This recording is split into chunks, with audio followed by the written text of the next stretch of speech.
Well, hello and welcome to another episode of Globalism. On this episode, I'll be covering a topic I named it as gender and race relations.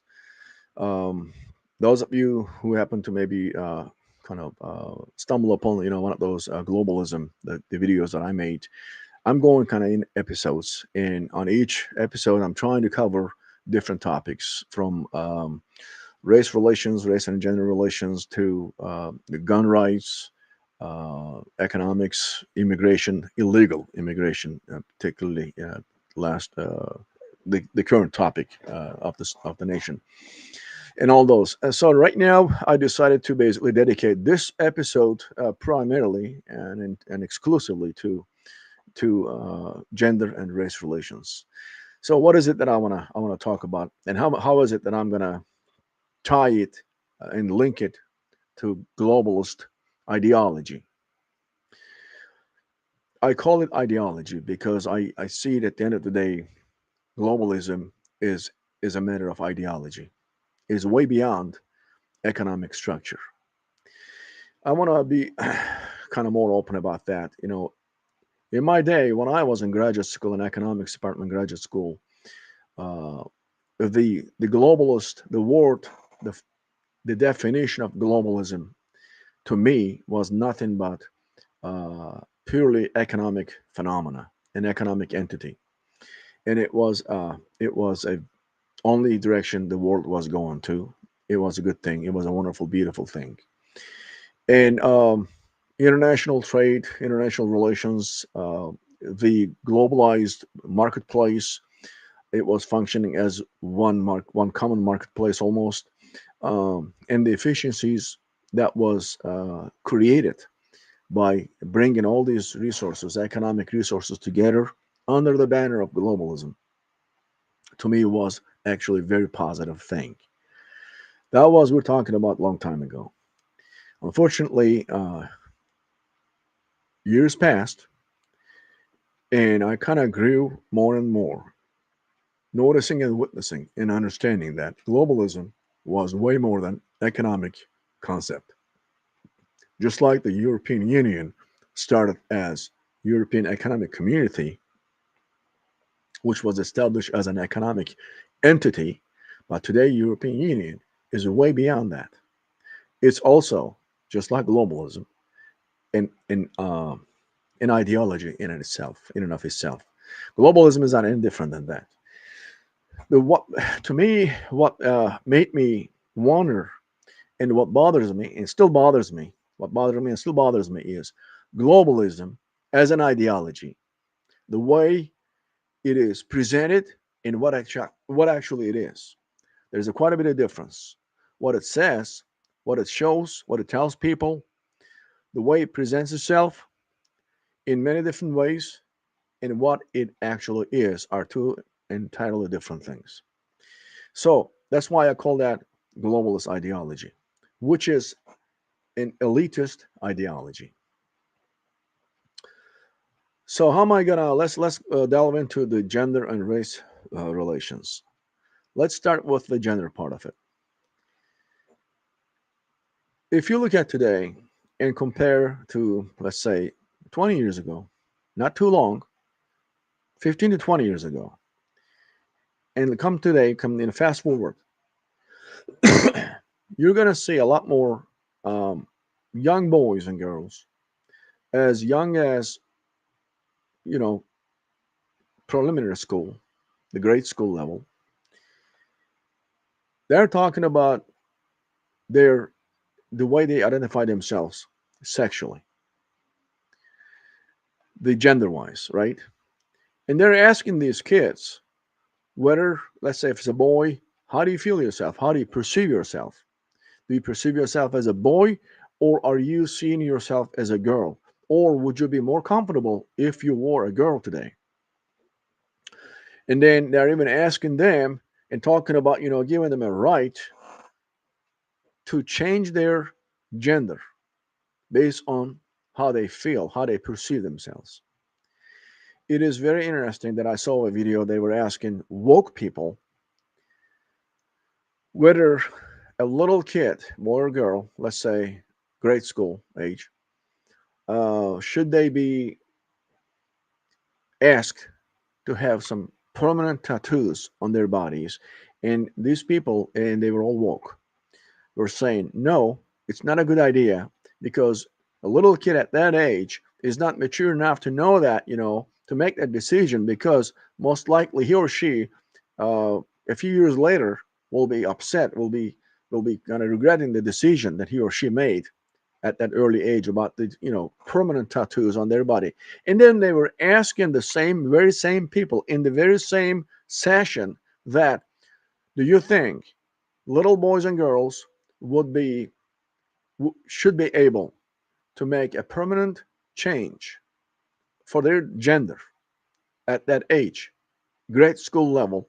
And believe it or not, all those woke people who were saying that would not be a good idea for tattoos, permanent tattoos, they were saying yes, they should have this right, the little kids, and they should have a say about that, and they should be in a position to make a decision and go forward with, if they want to change their gender permanently.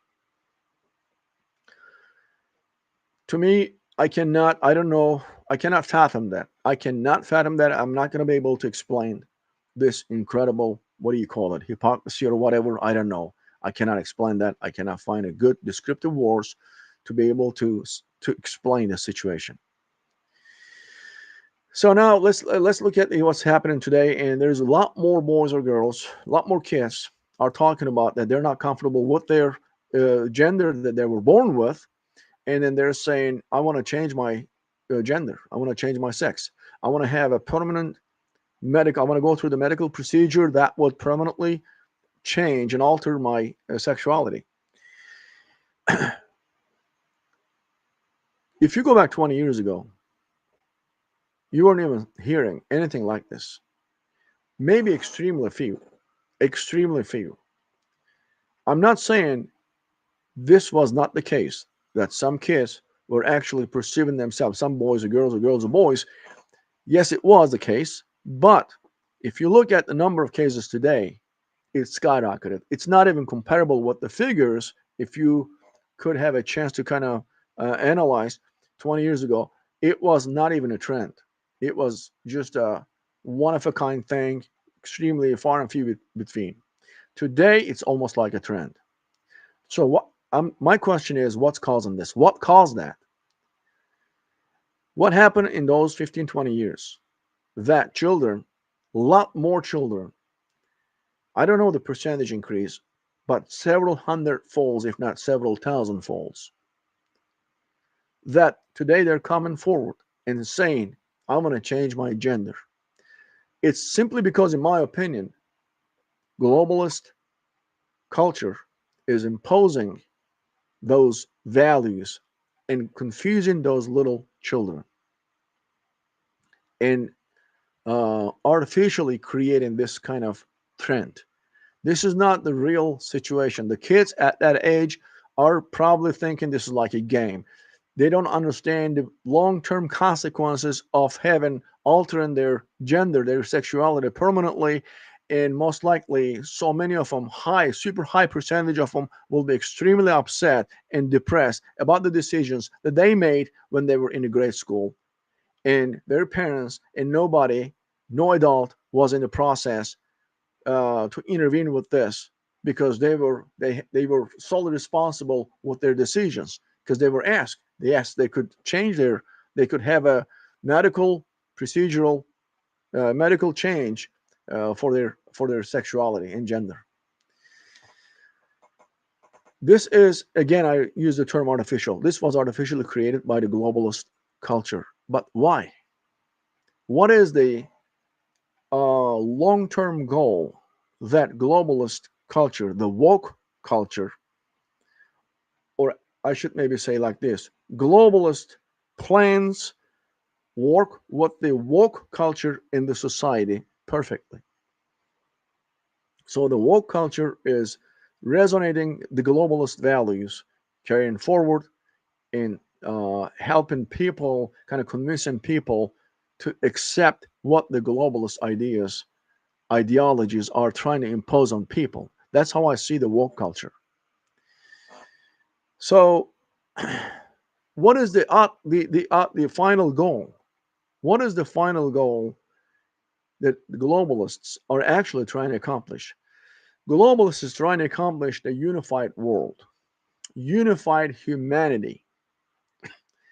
This unification involves a lot of things, but briefly, the unification of the people around the world. The final goal of it is one entity, let's call it people, one unified people under the banner of the globalist ideology, without nationality, without sexuality, without race, racial differences, without any of those things, without cultures, unique cultures that have been produced and carried over tens of thousands of years of humanity, written and unwritten recorded history, or recorded or unrecorded history, tens of thousands of years, humans have been creating their own unique cultures in their specific geographical locations. And the goal of the globalist ideology is to eliminate those differences for the sake of creating one unified, absolutely unified human race without nationality, without racial differences, without ethnic differences, and without gender differences. That's why they are pushing this. The other one I was going to say, race relationships, and I also mentioned that while I was talking about the gender relations and trying to define the goal of the globalist ideology. That is why race relations is another goal that the globalist ideology is trying to force upon people. Today, I mean, again, tens of thousands of years, societies, nations, nationalities, ethnicities, they um, they develop their own niches, their own environment and culture, and in their own habitats, in their own natural environment, within their maybe physical borders. They created a rich tapestry of ethnic and cultural relationships. Globalist elite hates that. They want to establish only one unified human entity, which is 100% and completely and entirely devoid of any kind of ethnic and racial relationships or racial distinctions. That's why they came up with the CRT, the critical race theory. It is nothing. It doesn't do anything with reality of the past. It is only trying to create a false sense of so-called fairness using the past injustices between the races and creating this under the name CRT, which is serving the long-term goal of the globalist ideology, which is nothing but creating one form of human society completely devoid of anything that makes humanity humanity. That's a horrible, horrible goal. If you think deeply, please force yourself to think deeply. This is absolutely against human nature. I repeat, this is absolutely against human nature, and human society cannot survive and continue its existence within this kind of environment. This is an the extreme sick form of utopia, if you can call it utopia, and if ever it can be established, no one will be ever able to recognize humanity on this planet because it'll be so deeply sick and dying humanity. But this is what the globalist ideology is pursuing and trying to push their policies by any means possible, and they have lots of means. That's why they're coming up with in the school system, as young as I said, grade school, to make it cool, to make it look cool for kids to complain about their gender, and then asking them, even forcing them, confusing their heads on purpose. They're basically establishing a complete confusion in those young minds to wonder whether their physical bodies, the physical gender that they're born with, is wrong. People are not or are not should not be bound with the physical gender roles that they have. They were born with. Physicality means nothing. There is no such thing as a male and female. It is absurd. That's what they're teaching young kids. That's what they're teaching everybody now. That is absurd. And ask a lot of woke young people how many genders are there. They're not going to answer two, male and female. They're not going to answer. They're not going to give you, in fact, any solid number like 3, 4, 5, 6. They will say as many as you like, as many as you like to believe. Sexuality is fluid. There is no such thing as male and female. It's a matter of opinion. It's in the eye of beholder. All these kinds of stupid, silly answers, far from being able to define and understand and explain the actual role of gender. When they were asked, one of the woke students, and I remember that, was it one of those gatherings in one of those colleges, and a woke student was asked, what is the definition of woman? And then they asked this question 4 times back to back. Each time, this woke student was going through a long narration of she was trying to define what woman was in her opinion. And the answer was simple, short. Woman is an adult female. That's it. A woman is an adult female. There is another woke person was basically reducing the physical reality, the biological reality that a person, human beings are being born as man or woman, or male or female. Male has a penis and a female has a vagina. And then this woke so-called scientist, a biologist, was saying just because a person has a tiny little penis was born with doesn't necessarily confine that person to the male role for the rest of his life.